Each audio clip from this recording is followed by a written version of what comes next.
Today on Clearing the Clutter Inside and Out, we are talking about how we create our reality. Do you blame others for problems in your life, even if it was years ago when something happened? How does our inner world show itself in our outer world reality? How can you become more aware of what you're manifesting? Let's finish our month as we focus on getting clear this year in 2017.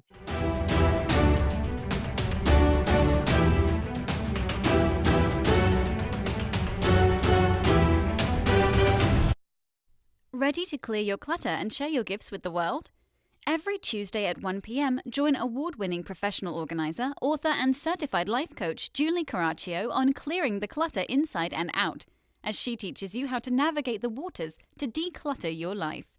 Julie Coraccio destroys the box and examines clutter in all areas: physical, mental, emotional, spiritual, energetic, relationships, health, finances, and more. All right, everyone, I'm super excited about today's topic because one of the biggest things I've had to learn in my life is that I create my reality. Now, it took me a while to learn that. I was joking the other day with my coach and I said, hey, what if I have a personality conflict, right? That doesn't have anything to do with me. And she was like, nice try.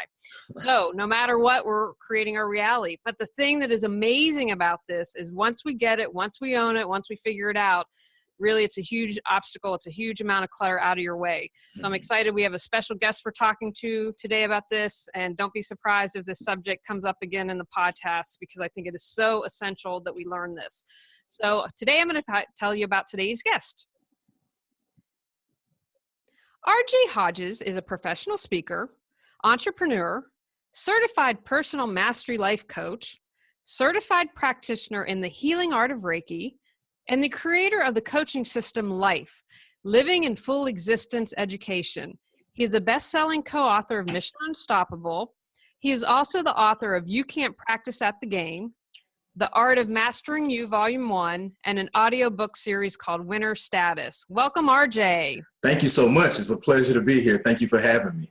And RJ is a total rock star because we had some technical difficulties, so he came to save the day. We're doing a new program for me, so that's how we work for you here. So RJ, let's get started. Let's talk about inner clutter. What do you consider inner clutter? That's a question that I've been asked before, and I've thought about it because I've heard it explained in different ways. But for me, inner clutter is anything that is choking the life force. Anything that's choking that inner guidance system. And I want to kind of explain that because I want to make sure that people, truly understand where I'm coming from. And here's how I put it. It's going to be a long, short story. But if we think about it, this physical body that we live in, it's intelligent. I think we all would agree. This physical body pretty much works on its own. There are scientists that still don't understand how certain things about this physical body function. So basically, when we're born, it's designed to work in an intelligent, specific way until we interrupt this system. So until we start putting, McDonald's and fast foods and bad air and bad water, until we start putting those things in ourselves, this physical body is designed to do a certain thing. We interrupt it so it starts to go left, if you will. Now, here's the best way I can explain the inner you. And when we can do this together for all of the audience. So when I count to 3, I want you to say the word great, but I don't want you to move your mouth. I don't want you to verbalize it. I just want you to internally say the word great. I'm going to do it too. So on 3, 1, 2, 3. So now, if the audience, if you did that with us, you just said great. And here's the funny thing. You heard yourself say great, right? Mm-hmm. But you didn't speak anything, which means that the physical part of you had nothing to do with that. That lets you know that there is an inner part of you. There is an inward, person or spirit or innate intelligence living in you. And I truly believe that that innate intelligence is designed to guide us into the perfect path that we're supposed to be in. Here's where the inner clutter comes in. That is working perfectly until we start to bombard that system with worrying and bills and frustrations and cares and fears and oh my gods and what ifs and oh my toe hurts so it must be toe cancer and all of these things that just kind of bombard us, to me, that is the inner clutter, which goes back to it's anything that is choking the essence and the life force of that guidance system. Excellent. I love that. I've never heard it described that way. So thank you. I thought that was really helpful. So how, if we've got our life force being choked out and creating inner clutter, how's that manifesting in our outer world? What's going on then? Well, I mean, think about it. Whatever it is that you're having internally. So let's give that a name. Let's talk about your thought life.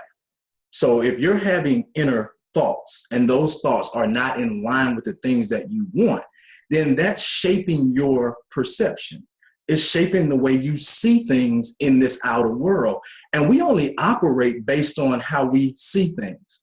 So you either operate based on your fears, you operate based on how far you're willing to go. So a lot of times that inner clutter is dictating your actions. So it's dictating how you manifest things. So in other words, if I'm fearful to start a business, if that's the inner clutter that's going on in my mind and those are the thoughts, I'm going to manifest non-business ownership, Right. Yeah. I'm going to keep working a job that I hate, but I'm not going to step out and try to start a business because the inner clutter only allows me to see that business ownership is difficult.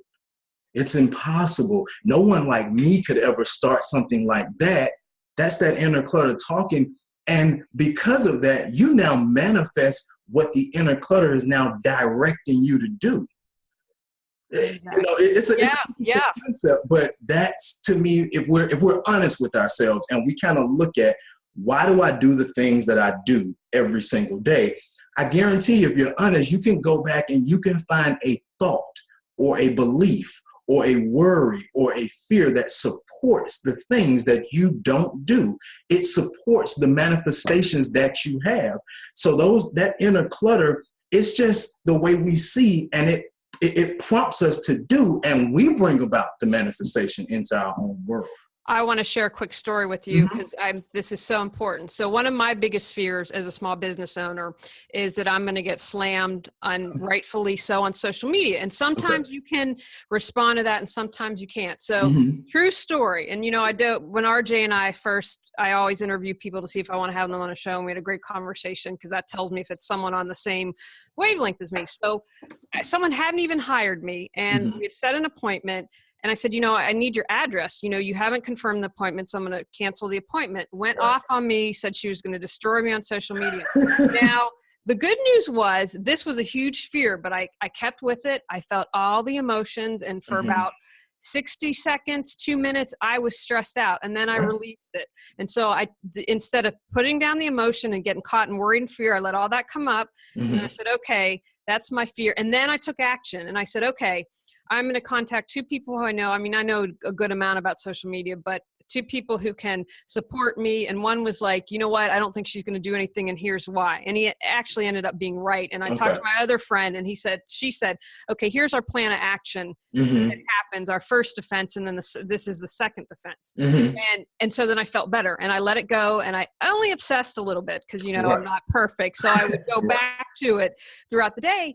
And I survived it, but I did a plan of action. And so that was a good thing because this had been on my mind for so long, and then it ended up not happening. And, I looked at it as a gift of something coming up to be able to be released. Right. And that's a perfect example how I created my reality because I worried about it. Yeah. But watch how your results came, because at some point you changed your mind about it. You said, I only stressed about it for 2 minutes or so. After that, you said, I'm not going to let this happen. And in the moment that you said you're not going to let this happen, you shifted. So now when you shifted, you aligned yourself with a different outcome.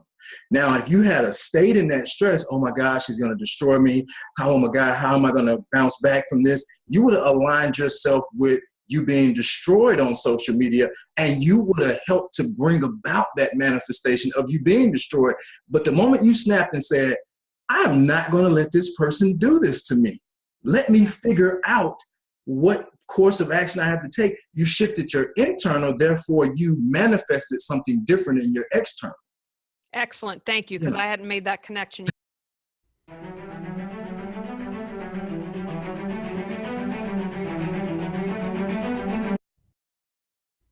Do you keep saying you'll declutter, get organized, or pursue your dreams someday, but someday hasn't come?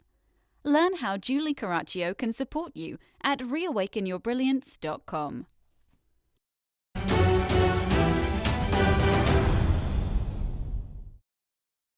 How do we become more aware?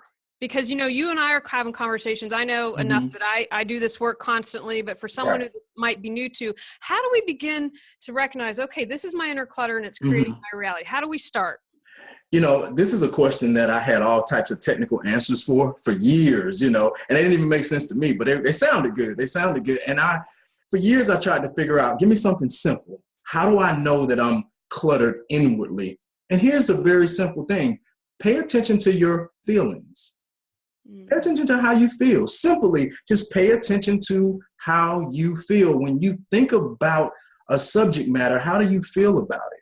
I was doing a coaching session the other day, and I was talking to a lady about relationships, and she was saying, RJ, I don't need a relationship in my life. I'm perfectly fine. And she's been in several relationships that did not, work out in the way she wanted them to work out. And I stopped her and I said, do me a favor. I said, take a deep breath. She took a deep breath. And I said, I want you to say the word relationship. And I want you to immediately just pay attention to how you feel about that word. And she said, wow, I feel anxiety. I feel fear. I said, that's how you know you have inward clutter when it comes to relationships.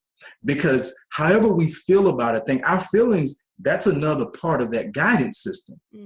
So I always ask people, are you really happy? If you're not just happy just to be alive and breathing, then you got to ask yourself, what is it that's causing me to feel this way? And I guarantee you that feeling is attached to some type of clutter. So how do you become aware? Pay attention to your feelings. If you're depressed, if you're sad, if you're just, not joyful in any kind of way. The biggest thing is when things are not even going bad in your life and you still don't feel happy, or you still don't feel joyful. You got to say, wow, my feelings are trying to tell me that there's something going on with me. There is and I relate clutter to information. Okay. Because somebody asked me one day, they said, RJ, what is fear? And I said, fear is just information. And they go, what? And I go, yeah, fear is simple information. Perfect example. I had two nephews. Well, I still have nephews, but when they were younger, one was 4 and one was 6. So let's just say the one that was 6, he knew all about snakes. He knew they were dangerous. They were poisonous. They bite you, you die. He knows all of it. That fear and that information dictates his actions. It dictates what he will and won't do. Now, the 4-year-old, he hadn't gotten around to that information yet. So he'll go grab a snake. He might eat it. He'll bring you a snake and hand it to you. Here you go. It's a snake. It's a present. Because he doesn't have the information that snakes are dangerous and they're poisonous and they kill people. So a lot of times our inward clutter, that those feelings are telling us we have some information on whatever that subject matter is that is not in favor of what we want. And that's how we create that awareness. Wait a minute, I feel a certain way. Relationships. Oh, why do I? Money. Oh, I feel, I feel some, whenever somebody talk about money, if you start to cringe, chances are that's your awareness saying you have some clutter or some not so good information surrounding money. And you got to change that. You got to change it immediately, because you're only going to produce and manifest that which you have the information on, because you're going to act in that way. I love that, because, when I started my own business, I was in an awful job, which I'm grateful for every day, because if they hadn't have been so crappy to me, I don't know if I would have gotten over the fear to take that big leap. But I have to tell you, looking back, there was so much I didn't know, so much I didn't plan. However, because I didn't know that information in your language, that was a good thing, because I think, especially how I have a very intuitive side, but I have a very analytical side. I think my analytical side would have gone nuts and like, we can't do this. And so I love that connection with information and clutter. Now, this is an important question.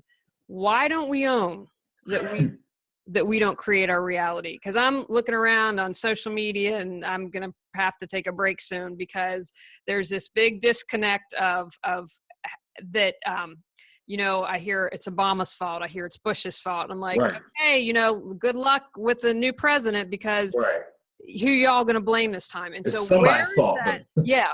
Where is this disconnect for us coming in? This may be a long, short answer again. But to start that, I want to say, I think we don't own that because it's not an easy thing to own. Mm-hmm. That's first and foremost. It's not easy to own, but on the back end of that, the whole thing about you create your reality, I think it's not easy to own because it hasn't been properly explained correctly. That's number one. Because I've heard people tell people that have cancer or their kids have died, you create your own reality. I have a difference of opinion than that. I think things happen. Things happen to people regardless. And there may be some things in there, but I think the perception has to be is that you have to start asking yourself, how do I either correspond or contradict with my current reality?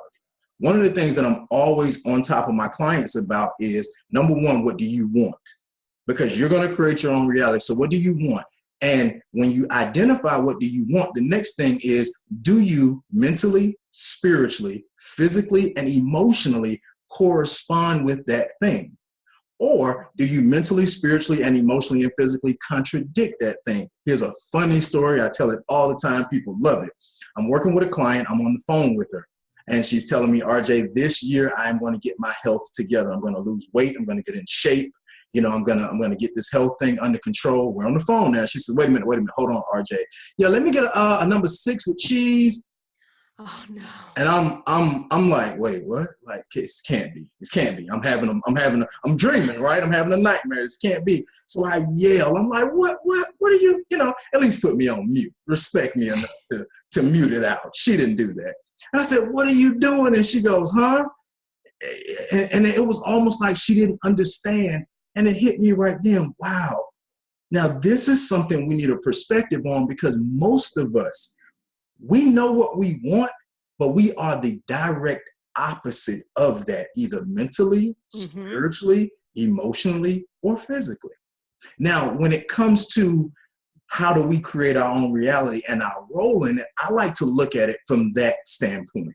Because there are some things that happen in life that you can't identify mentally, spiritually, physically, or emotionally, how you were a contradiction to it and how you played a role. Not to say that you wasn't, but I think sometimes when we just tell people you created that, it's such a turn on. Oh, well, if it's a really thing like you're talking about cancer or something horrible happening to a child. I mean, again, my spiritual perspective is, which I know I believe in past lives and reincarnation. So to me, all of those factors play into that. And I know that not everyone that they have that thinking. So of course, I love that you're clarifying that. So thank you. Yeah, because I've heard people tell people that over the years, and I'm like, that doesn't seem right to me. Like you can't tell a person that because now a person is feeling like, oh, I attracted this. Right. And the law of attraction is a lot more than just I wanted it comes to me. It's a very deep principle that governs the universe that nobody kind of explains in depth. We just put it in a movie and tell everybody and make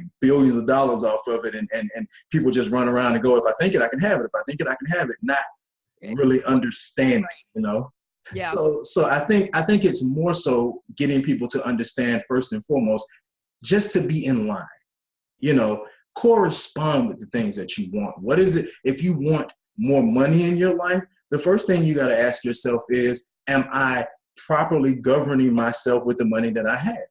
Am I spending more than I bring in?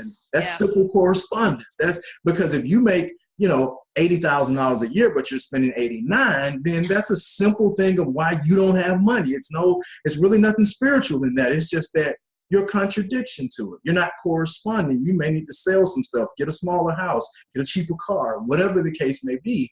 But if you correspond, you also play a direct role in creating the reality that you want. And to me, that's kind of a beginner step to make it simple, because when you get real deep on it, people don't understand, they disconnect from it, they walk away, and they end up creating a bad reality, not understanding that it's very simple things that you're doing every single day that are just the opposite of what you want.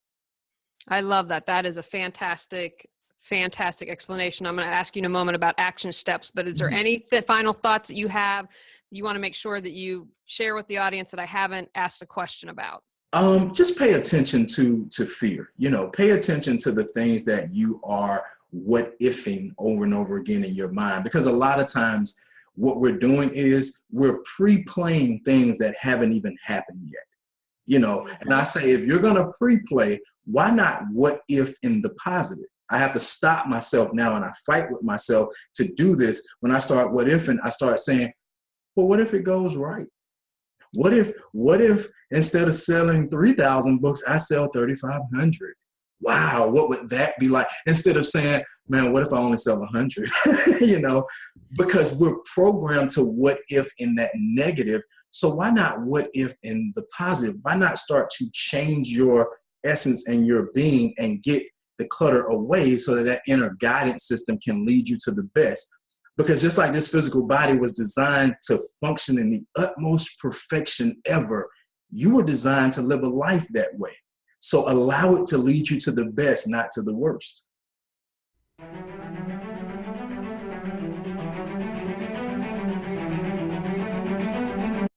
Surrounded by clutter? Exhausted from the stress and anxiety it creates? Longing for peace of mind? Go to reawakenyourbrilliance.com to learn how Julie Coraccio can assist you.